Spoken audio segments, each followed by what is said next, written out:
Well, hello there. I'm Kim Berry, editor of Food and Drink Business. Welcome to our weekly news roundup. Coles had announced yesterday a pretty stellar quarter, up 13% overall to 9.2 billion.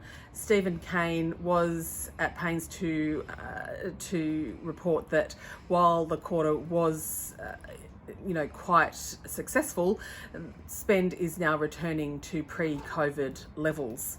Their forecast is now for 750 to 850 million, subject to unexpected COVID-19 impacts in May and June. I was speaking with CBA Chief Economist Stephen Halmarick at the end of last week, and he was sharing some remarkable figures from the bank's household spending intentions series. There were mind-blowing spikes in consumer spend on groceries and alcohol, but he did point out overall consumer spend was still down 18% on the same period last year.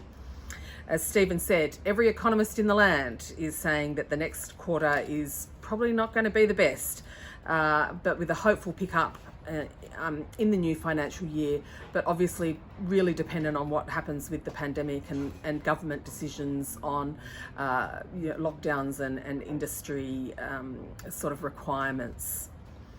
In some plant-based news this week, v2food, which originally sort of came to the fore when it formed a partnership with Hungry Jack's, is partnering with food kit business Marley Spoon.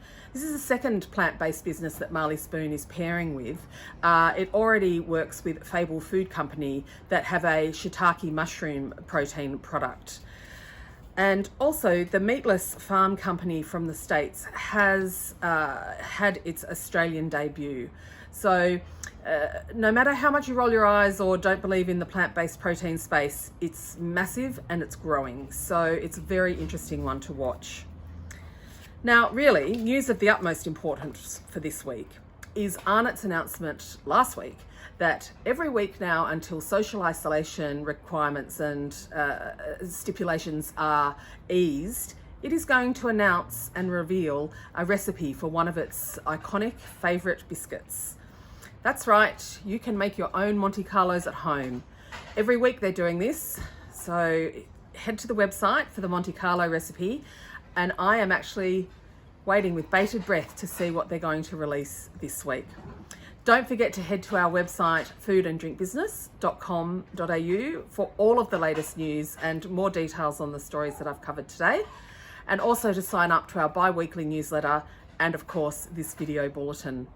I'm Kim Berry, over and out.